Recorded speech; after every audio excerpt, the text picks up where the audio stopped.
കുറഞ്ഞത് ചിലപ്പോൾ അതിനകത്തുനിന്ന് മോണിറ്റൈസ് ചെയ്ത് ക്യാഷ് കിട്ടാൻ വേണ്ടിയിട്ടായിരിക്കും.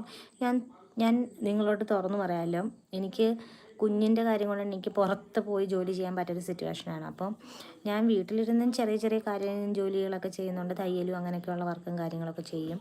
അപ്പം എനിക്ക് യൂട്യൂബ് എനിക്കിങ്ങനെ യൂട്യൂബിൽ വീഡിയോ ഇടാനൊക്കെ ഇഷ്ടമാണ്. അപ്പോൾ ഞാൻ വിചാരിച്ചു പെട്ടെന്ന് നമ്മൾ മോണിറ്റൈസ് ആകണമെന്നൊന്നുമില്ലല്ലോ. അപ്പോൾ ഇങ്ങനെ ലൈവ് ചെയ്താൽ കുറേ ഫോളോവേഴ്സിനെ കിട്ടും, വ്യൂസ് കിട്ടും എന്നൊക്കെ അറിഞ്ഞുകൊണ്ട് മാത്രമാണ് ഞാൻ ലൈവ് വരുന്നതും യൂട്യൂബ് ചാനൽ സ്റ്റാർട്ട് ചെയ്തതും. പക്ഷേ ചില സഹോദരന്മാർക്ക്, ചില സഹോദരിമാരും ഉണ്ട്, ഈ ഓൾറെഡി എൻ്റെ ഫ്രണ്ട്സ് എല്ലാവരും എന്നോട് പറഞ്ഞ എന്നെ കണ്ടു കഴിഞ്ഞാൽ ഭയങ്കര, ഇപ്പം ഞാൻ വീട്ടിൽ നിൽക്കുന്ന ലുക്കല്ലേ, ഞാനല്ലാതെ റെഡിയായി പുറത്തൊക്കെ പോകുമ്പോൾ എന്നെ ഫെമിനിസ്റ്റ് ലുക്കാണെന്ന് പറയും. പക്ഷേ ഞാനൊരു ഫെമിനിസ്റ്റ് അല്ല. എനിക്ക്